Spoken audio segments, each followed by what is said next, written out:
అంటే నువ్వు ఎదగడానికి మాదిగలు పునాదులకు ఉపయోగపడ్డరు. కానీ అదే మాదిగలు నువ్వు ముఖ్యమంత్రి అయినాక రాజకీయ సమాజం చేసే కుట్రలు నువ్వే పాల్పడ్డావు అనేసి కూడా స్పష్టంగా రుజువుతుంది. ఒక్క టికెట్ మాకు రాకపోవడం వల్ల. మా అన్న చెప్పిండు, ఆయన సీనియర్ నాయకుడిగా ఎంతోమంది రెడ్ల పరిపాలన చూశాడు, ప్రతి రెడ్డి పేరు కూడా చెప్పేశాడు. కానీ ఇంత అవమానం మాత్రం ఏనాడు మాదిగలకు జరగలేదు. ఒక రేవంత్ రెడ్డి గారి గవర్నమెంట్లోనే ఇంత మాదిగలకు అన్యాయం అవమానం జరిగిందనేసి కూడా స్పష్టంగా రుజువుతుంది.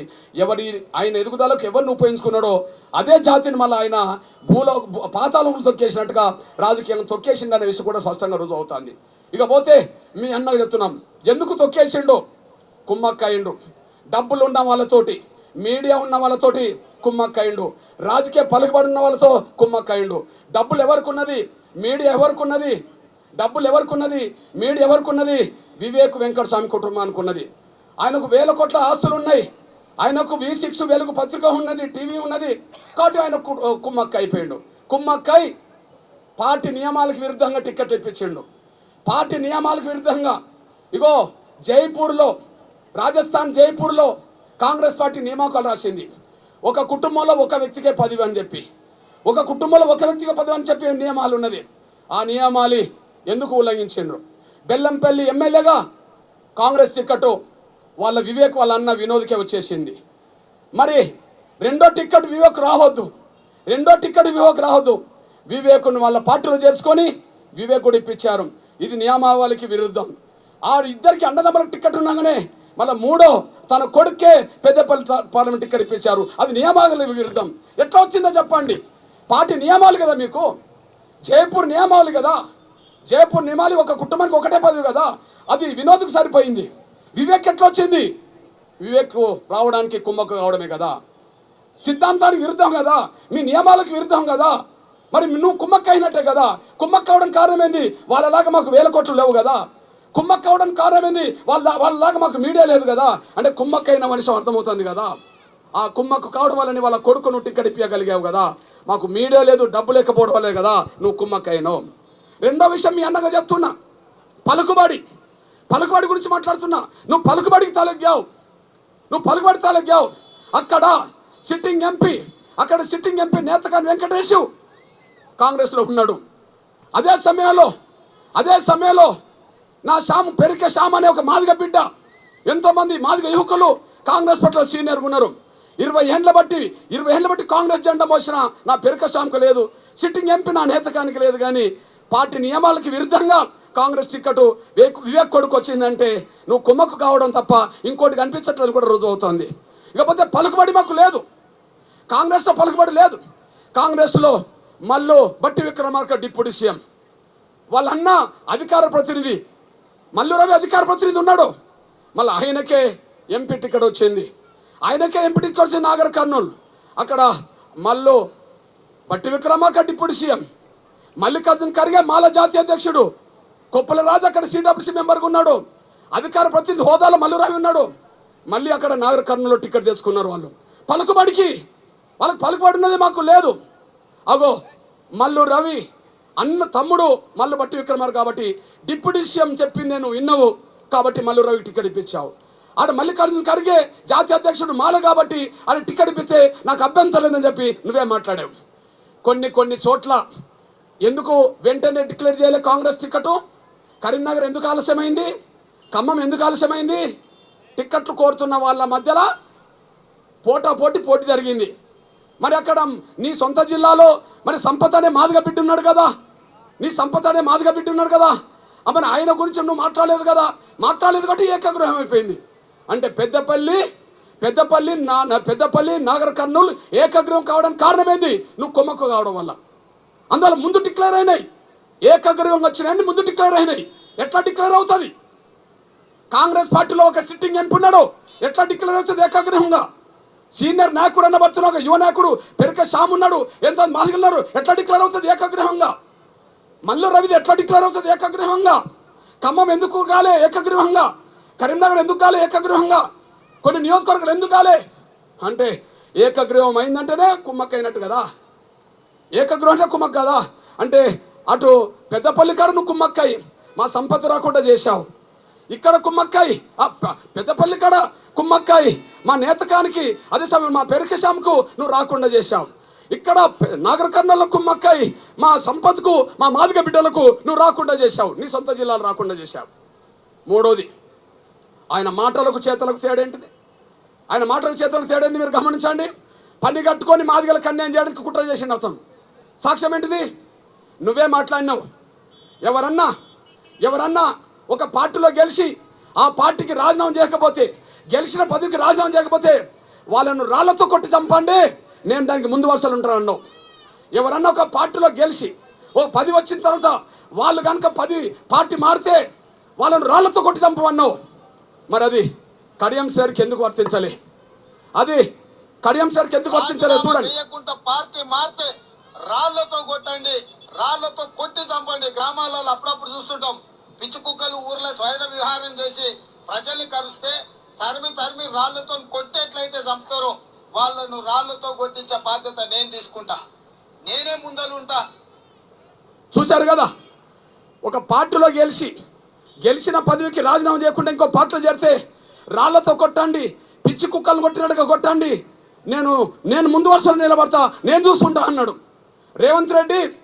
ఇప్పుడు కడియం సార్ని నువ్వే ఆహ్వానించావని చెప్పావు. రేవంత్ రెడ్డి, నువ్వే కడియం సార్ని ఆహ్వానించావని చెప్పావు. మరి రాజీనామా చేయకుండా పార్టీలో చేరితే రాళ్లతో కొట్టి చంపన్నది నువ్వే. మరి రాజీనామా చేయించకుండానే పార్టీలో తీసుకున్నది నువ్వే, ఆహ్వానించింది నువ్వే. రాజీనామా చేయకుండా పార్టీలో చేరితే, రాజీనామా చేయకుండా ఇతర పార్టీలో చేరితే పిచ్చి కుక్కను కొట్టినట్టుగా కొట్టండి అన్నది నువ్వే. రాజీనామా చేయించకుండానే నీ పార్టీలో చేర్చుకున్నది నువ్వే. ఎందుకు ఆహ్వానించావు? ఒకసారి చూడండి, ఎందుకు ఆహ్వానించావు వినండి. శ్రీహరి గారు టికెట్ అడగలే. నేను ఈ వేదిక మీద నుంచి స్పష్టంగా చెప్పాలనుకున్న ఈ రాష్ట్ర ప్రజలకు, శ్రీహరి గారు కాంగ్రెస్ ను సంప్రదించలే. నేనే స్వయంగా శ్రీహరి గారి దగ్గరికి మా పెద్దల్ని పంపించిన. ఎందుకంటే ఈ ప్రభుత్వంలో నిజాయితీ కలిగిన, ప్రజలకు చిత్తశుద్ధితో సేవ చేసే నాయకులు నా వెంబడి ఉంటే నా గౌరవం, పార్టీ గౌరవం పెరుగుతుందని శ్రీహరి గారిని కాంగ్రెస్ లోకి తీసుకురండి. శ్రీహరిని నువ్వు పార్టీలో చేర్చుకుంటే ఆయన నీ గౌరవం, పార్టీ గౌరవం పెరుగుతుంది అన్నావు కదా. నీ గౌరవం, పార్టీ గౌరవం పెరుగుతుంది అన్నావు కదా. నువ్వు మేధావి అన్నావు కదా. మరి నువ్వే అన్నావు కదా పార్టీ మారేటప్పుడు రాజీనామా చేయించమని చెప్పి. ఇంకా నీ గౌరవం పెరిగేది కదా, నీ పార్టీ గౌరవం పెరిగేది కదా. ఆయనతో రాజీనామా చేయించి పార్టీలో చేర్చుకుంటే నీ గౌరవం మరింత పెరిగేది కదా, నీ పార్టీ గౌరవం పెరిగేది కదా. నువ్వు అన్నదానికి విరుద్ధంగా చేర్చుకుంటే నీ గౌరవం పెరగలేదు. ప్రజల్లో నువ్వే దోసుకొని నిలబడ్డావు అనేసి మర్చిపోదు. నీ గౌరవం పెరగలేదు. ఒకనాడు ఒక మాట, ఇంకోనాడు ఒక మాట మాట్లాడి బాపతిగాడు అని చెప్పి, నీకు విలువలు లేవని చెప్పి ఇప్పుడు అనుకుంటుండ్రు. నువ్వే కడియం సార్తో రాజీనామా చేసిపించి, ఎమ్మెల్యే పదవికి రాజీనామా చేయించి నువ్వు పార్టీలో చేర్చుకుంటే, అరే రేవంత్ రెడ్డి చాలా ప్రిన్సిపల్గా నడుస్తున్నాడయ్యా, అంతకుముందు ఏ మాట అన్నాడో అధికారం వచ్చినా కూడా గదే మాట కట్టమని అని చెప్పి నీ విలువ పెరిగేది, నీ గౌరవం పెరిగేది, నీ పార్టీ గౌరవం పెరిగేది. కానీ నీ విలువ పోయింది, నీ పార్టీ విలువ పోయింది, నీ వ్యవస్థ విలువ కూడా పోయింది. దానికి నువ్వే బయట వహించాల్సి వస్తుంది. ఇకపోతే నీకు కడియం షేర్లో మేధావి కనిపించిండా? ఇకపోతే కడియం షేర్లో నీకు మేధావి కనిపించిండా? కడియం షేర్లో గొప్ప రాజనీతికుడు అనిపించిండా? అరే అదే కడియం షేర్ని నువ్వు ఏం మాట్లాడవు? అదే కడియం షేర్ని నువ్వు ఏం మాట్లాడవు? తెలుగుదేశంలో ఉన్నప్పుడు ఏం మాట్లాడవు? గట్టిగా ఈరోజు నిజంగానే కడియం శ్రీహరి గారు మాదిగ సామాజిక వర్గాలకు సంబంధించిన వాడైతే శాసనసభలో ఒక నిజ నిర్ధారణ కమిటీ వేసి ఆయన సొంత ఊరిపోయి ప్రజలను కనుక్కుందాం, ఇంతకు ఈయన ఏ కులం వాడు, ఏ సామాజిక వర్గం వాడు, ఈరోజు ఏ సామాజిక వర్గంలో రిజర్వేషన్లు అనుభవిస్తున్నాడో ఆయన సొంత ఊరికి శాసనసభ నుంచి అన్ని పార్టీల నుంచి నిజ నిర్ధారణ కమిటీ వేసి, నిజ నిర్ధారణ కమిటీ ముందర విచారణ జరిగి ఆయన శీలాన్ని ఆయన నిరూపించుకోవాల్సిన అవసరం ఉన్నది. ఆయన ఏ సామాజిక వర్గం వాడు, ఏ సామాజిక వర్గం కోటాలు పదవులు అనుభవిస్తున్నాడో ప్రజలకు కడియం శ్రీహరి గారు సమాధానం చెప్పాలని చెప్పి తెలుగుదేశం పార్టీ డిమాండ్. ఓకే, ఓ రేవంత్ రెడ్డి, పూటకో మాట మార్చే రేవంత్ రెడ్డి, ఇప్పుడు చెప్పు. ఆయన ఎస్సీ కాదని నువ్వే అన్నావు, మాలా మాదిగ అవకాశాలు దోసుకుంటున్నావు నువ్వే అన్నావు. నువ్వు ఎస్సీని నిరూపించుకోదలుచుకుంటే శాసనసభలో కమిటీ ముందు వచ్చి నీ శీల పరీక్ష చేసుకోమన్నావు, నీ ఊరికి వెళ్ళి విచారణ చేసుకోమన్నావు. నువ్వు ఎస్సీని నిరూపించుకోసమైతే నీదే అన్నావు చెప్పావు. మరి కమిటీ వేయలేదు, నువ్వు అధికారంకి వచ్చావు. ఆయన శీల పరీక్షలో నెగ్గలేదు, నువ్వు కమిటీ వేయలేదు, ఆయన శీల పరీక్ష నెగ్గలేదు. మరి ఆయన ఎస్సీ కాదన్నప్పుడు ఆయనను పార్టీలో చేర్చి ఆ ఎస్సీ కానీ ఆయన బిడ్డకు నువ్వు ఎట్లా టికెట్ ఇచ్చావు? అంతకుముందు మాట్లాడింది ఇప్పుడు నువ్వు చేస్తున్నదాన్ని, అంతకుముందు నువ్వు మాట్లాడింది ఇప్పుడు నువ్వు చేస్తున్నదాన్ని. రేవంత్ రెడ్డి నువ్వు అనుకుంటున్నావు, రేవంత్ రెడ్డి నువ్వు అనుకుంటున్నావు ఖచ్చితంగా నిన్ను రాజకీయంగా తెలంగాణ గడ్డ మీద పొందబెడతాం, ఖచ్చితంగా తెలంగాణ గడ్డ మీద పొందబెడతాం. 40 ఏళ్ళుగా రాజకీయాల్లో వీరుడుగా ఉన్న మా అన్న ఉన్నాడు. ఎన్నో ప్రభుత్వాలతో యుద్ధం చేసి రాజు లేని యుద్ధం జరుగుతున్న ఎంఆర్పిఎస్ ఉన్నది. మరొక వైపు నా తమ్ముడు నేతకాని వెంకటేష్ మాకు అండగా ఉన్నాడు, సురేష్ ఉన్నాడు, బలహీన వర్గాలు ఉన్నారు. కాబట్టి రేవంత్ రెడ్డి నువ్వు ఎస్సీలకు సంబంధించిన మెజార్టీ చూడండి, కుట్ర బుద్ధితోటే మాదిగలకు అవకాశం లేకుండా చేసిండు. 2 ఎంపీలకు వాళ్ళ సూత్రానికి విరుద్ధంగా టికెట్ ఇప్పించున్నాడు, నాగర్ కర్నూలు, పెద్దపల్లి. దాని తర్వాత 10 రోజులకు వరంగల్ టికెట్ కడియం షేర్కి ఇప్పించుకున్నాడు. అప్పటికే కాంగ్రెస్లో సిట్టింగ్ ఎంపీ వచ్చిండు. కడియం షేర్ కూతురుకు బీఆర్ఎస్లో టికెట్ వచ్చిన వెంటనే నాకు టికెట్ రాలేదని ఆవేదనతో ఆయనపై రాజీనామా చేసి కాంగ్రెస్లో చేరిండు. అంటే కడియం షేర్ కూతురుకు బీఆర్ఎస్ టికెట్ ఇచ్చిన రోజే కాంగ్రెస్లో చేరిండు తెల్లారి. అప్పటికి 10 రోజులు ఉన్నది, 10 రోజులు ఉన్నా కూడా ఆయనకి ఇవ్వలే. నువ్వు కడియం షేర్ని రప్పించుకొని వాళ్ళ బిడ్డకి ఇచ్చావు అంటే అర్థమేం చెప్పండి? మాదిగలను పట్టించుకోవద్దు, సిట్టింగ్ ఎంపీ అయినా పట్టించుకోవద్దు అని అనుకున్నట్టే కదా. లేదా 10 రోజుల బట్టి ఎందుకు డిక్లేర్ కాలే? సిట్టింగ్ ఎంపీ మీ దగ్గర ఉన్నప్పుడు అంటే ఉద్దేశపూర్వకంగానే మాదిగలకు రానివ్వలే సాక్ష్యం ఏంటిది? 3 అయిపోయినాయి కదా, 1 మాదిగలకి ఇవ్వలేదు కదా. అప్పటికే మాదిగలు రోడ్ ఎక్కింది కదా, ఎంఆర్పిఎస్ రోడ్ ఎక్కింది కదా, కాంగ్రెస్ వాళ్ళు అన్యాయం జరుగుతుందని చెప్పి చివరికి కంటోన్మెంట్ ఉప ఎన్నికల్లో సర్వే సత్యనారాయణ ఒక మాదిగ సీనియర్ లీడర్ ఉన్నాడు. ఎంతోమంది మాదిగ బిడ్డలు కాంగ్రెస్లో సీనియర్లు ఉన్నారు. కనీసం 3 మాదిగలకు ఇవ్వలేదు కదా. ఈ కంటోన్మెంట్ అన్న ఇచ్చి మనం మాదిగలకు కొంత ఇచ్చినామని చెప్పుకుందామని చెప్పడానికన్నా కంటోన్మెంట్ వేసి ఉప ఎన్నికల్లో మాదిగలకు ఇవ్వాలి కదా. కానీ మొన్న అసెంబ్లీ ఎన్నికల్లో బీజేపీలో పోటీ చేసి ఓడిపోయిన ఒక గణేష్ అనే ఒక మాలబిడ్డకు పార్టీ మారి వచ్చిన మాలబిడ్డకు టికెట్ ఇచ్చినావు. కానీ 20-30 ఏళ్ళు 40 ఏళ్ళు పార్టీని నమ్ముకున్న మాదిగ బిడ్డలకు టికెట్లు ఇవ్వంటే ఉద్దేశపూర్వకంగా మాదిగలకు నువ్వు అనగదొక్కుతున్నావు అనడానికి సాక్ష్యం అయిపోయింది. ఇది ఉద్దేశమే. నువ్వు కుమ్మక్కైనావు, పలుకుబడి కుటుంబం మల్లుది, డబ్బు మీడియా ఉన్న కుటుంబం వివేక్ది. అదే సమయంలో నువ్వు తిట్టిన వ్యక్తితోటే మళ్ళీ నువ్వు రాజీపడి కడియం షేర్ కూతురికి ఇప్పించావు. చివరికి ఇక్కడ మా సీనియర్ నాయకులకు కూడా అవకాశం లేకుండా ఒక పార్టీ నుండి తెచ్చి నువ్వు ఇప్పించావు. దీన్ని బట్టి రేవంత్ రెడ్డి పాలనలో మాదిగలకు తీవ్రంగా అన్యాయం జరుగుతుంది. రేవంత్ రెడ్డి పాలనలో మా నేత వాళ్ళకి అన్యాయం జరుగుతుంది, ఉపకులాలకు కూడా అన్యాయం జరుగుతుంది. కాబట్టి ఎట్టి పరిస్థితుల్లో నేను మీ అన్నను చెప్తున్నా, నేను కాంగ్రెస్లో ఉన్నారేమో ఇప్పటి వరకు, బీఆర్ఎస్లో ఉన్నారేమో, ఎట్టి పరిస్థితుల్లో కాంగ్రెస్కి మాత్రం అసలే ఓటు వేయద్దనేసి కూడా మీరు మర్చిపోదు. గతంలో బీఆర్ఎస్ కూడా మనకు న్యాయం చేయలేదు కాబట్టి వాళ్ళకు ఓట్లు వేయాల్సిన అవసరం కూడా మనకు లేదు. బీఆర్ఎస్ ఓట్లు వేయడం అంటే మోరిలో మనం ఓటును వేసుకోవడం తప్ప ఇంకోటి రాదు. కానీ కాంగ్రెస్ ఓటు వేయడం అంటే మనల్ని ఎవరైతే అనగదొక్కాలనుకుంటుండో వాళ్ళకి మనం అండగున్నలు అవుతాం. ఆ పని మీరు చేయొద్దు అనుకుంటే నేను సవినంగా విజ్ఞప్తి చేస్తాను. నేను ఇకపోతే రేవంత్ రెడ్డి నువ్వు బీసీల ముందు కూడా దోషివే, నువ్వు బీసీల ముందు దేశమే. నా మీడియా మిత్రులారా, నా ఎలక్ట్రానిక్ మీడియా ప్రింట్ మీడియా బీసీలకు కూడా దోషే. ఎట్లా దోషి మీరు చూడండి. కులగణన గురించి మాట్లాడుతున్నారు. మేము కులగణన చేయబోతున్నాం అంటారు కదా. అరే కులగణన చేయకపోయినా 50% బీసీలు ఉన్నారు కదా. 51.5, 52.5, 53.5, 54 తేల్చాల్సిందే. 50 తర్వాత తేల్చాల్సిందే తప్ప 50 అయితే మినిమం ఉన్నారు కదా. అది అందరూ తెలుసు కదా. 51.5, 52.5, 53, 54.5, 55.5 అనేది వివరాలు మొత్తం తేలాలి. కానీ మినిమం ఎంత ఉన్నారంటే 50% ఉన్నారు కదా. మరి 50% ఉన్న బీసీలకు నువ్వు ఇచ్చిన టికెట్లన్నీ, 5% లేని రెడ్లకు నువ్వు ఇప్పించుకునే టికెట్లన్నీ. 50% ఉన్న బీసీలకు ఇచ్చిన టికెట్లు కాంగ్రెస్లో 2. ఒకటి సికింద్రాబాద్, దానం నాగేందర్, 2 మెదక్. ఇక్కడ కాంగ్రెస్ పార్టీ ఎమ్మెల్యే లేడు. ఓడిపోయే సీట్ ఇక్కడ డిక్లేర్ చేసిండు అడ్రస్ లేకుండా చేయడానికి. మేము ఇచ్చినాం గెలవాలి లేదని చెప్పడానికి ఇచ్చిండు. ఇదే సీటు మహబూబ్నగర్ ఎందుకు ఇవ్వలే బీసీకి? ఇదే సీటు నువ్వు నల్గొండ ఎందుకు ఇవ్వలే?